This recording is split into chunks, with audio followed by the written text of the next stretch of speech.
পৃথিবীর সবচাইতে পবিত্র কান্না হচ্ছে যে কান্না আল্লাহর ভয়ে আসে। রাসূল সাল্লাল্লাহু আলাইহি সাল্লাম বলেছেন, দুই চোখকে কখনোই জাহান্নামের আগুন স্পর্শ করবে না। একটি চোখ যা আল্লাহর ভয়ে কেঁদেছে, আর একটি চোখ যা আল্লাহর পথে পাহারা দিয়েছে। আজ আমরা কত কিছুতে কাঁদি, মানুষের জন্য কাঁদি, অর্থের জন্য কাঁদি, দুনিয়ার জন্য কাঁদি, কিন্তু কখনো কি আমরা আল্লাহর সামনে বসে নিঃশব্দে কেঁদেছি?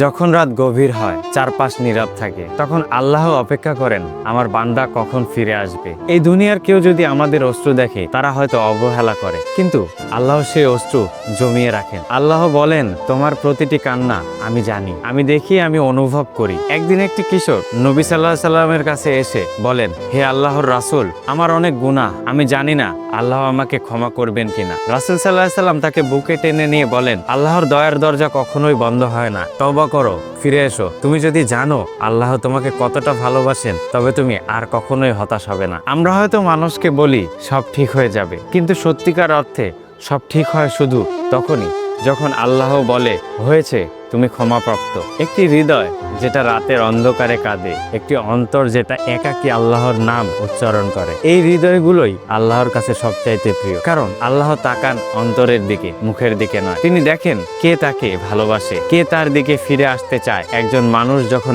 একাকী সেজদায় পড়ে যায় আর কাঁদে, ইয়া আল্লাহ আর পারছি না, তখন আকাশের ফেরেশতারা বলে, এই কান্না আমরা তুলে নিলাম, এই বান্দাকে তুমি কখনো ছেড়ে দিও না। আল্লাহ বলেন, তোমরা যদি জানতে আমি তোমাদের প্রতি কতটা দয়াশীল, তবে তোমরা কখনোই গুনাহের ভয়ে আমাকে ভুলে যেতে না। আজ এই দুনিয়া আমাদেরকে বদলে দিচ্ছে, মানুষ ঠকায়, সময় নষ্ট হয়, মন ভেঙে যায়, কিন্তু একজন আছেন যিনি তোমার প্রতিটি কান্নার হিসাব রাখেন, তিনি আল্লাহ। তার কাছে ফিরে যাওয়া মানেই শান্তি, তার ভালোবাসা মানেই নিরাপত্তা, তার রহমত মানেই মুক্তি। তাই এসো আমরা কাঁদি তার কাছে বলি, আমরা তোমাকে চাই ইয়া রব। একবার যদি এই চোখ আল্লাহর জন্য কাঁদে, তবে সেই চোখ আর জাহান্নামের আগুন স্পর্শ করবে না। মানুষ কাঁদে দুনিয়ার জন্য, কিন্তু যারা আল্লাহর জন্য কাঁদে, তাদের কান্নাই হবে কিয়ামতের দিনে সবচাইতে মূল্যবান সম্পদ। আজ রাতেই হোক সেই কান্না, আজ রাতেই হোক আল্লাহর দিকে ফিরে যাওয়া।